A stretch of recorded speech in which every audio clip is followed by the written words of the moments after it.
One more DWIG review of Kinder. Ignore the Sets and the Snake by Tim Roll Pickering, 17 for the photo, free. Okay, so the sets are cheap, the snake is so blatantly made of rubber and the studio floor can often be seen in the jungle, and the whole production would have benefited no end if it had been made on film instead of videotape.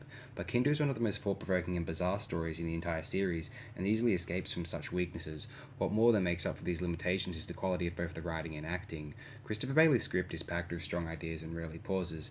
At one level, Kinder is a blatant attack on the values of colonialism, but at another level it has much to say about the very nature of existence and the state of an individual's mind.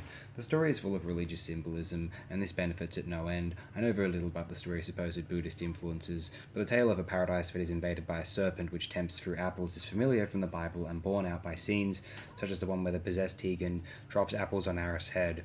Each of the main characters is strongly defined, ranging from the scientific Todd who manages to stay sane throughout, to the brilliant Hindle who suffers a nervous breakdown and goes completely insane, before eventually being cured by Box of Jana.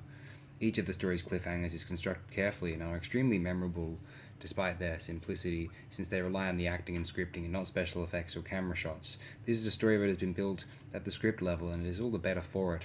While some of the concepts may not be immediately obvious to some viewers, whilst others require a great deal of thought, Kinder never noticeably suffers at all from this. Instead, the story continues toward its conclusion and remains easy to follow at a superficial level. The cast is uniformly good for this story, which helps at no end. The decision to exclude Nissa from the story is a strange one to take, but it benefits the story to no end, since Bailey doesn't have another companion to work into it.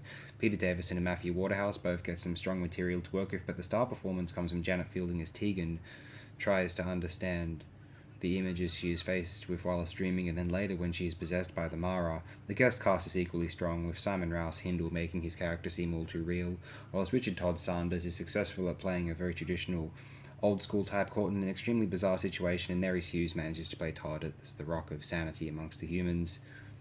Mary Morris brings a strong sense of authority to the story through her role as the aged Panna, and even Sarah Prince gives a good performance as the girl Karuna, when it would have been so easy for the child actor to let the side down. Production-wise, Kinder has a brilliant dream sequence and some good direction and music, but the story's weak points come from the cheapness of the design and the impact that studio lighting and the use of videotape can have in exposing such a weakness.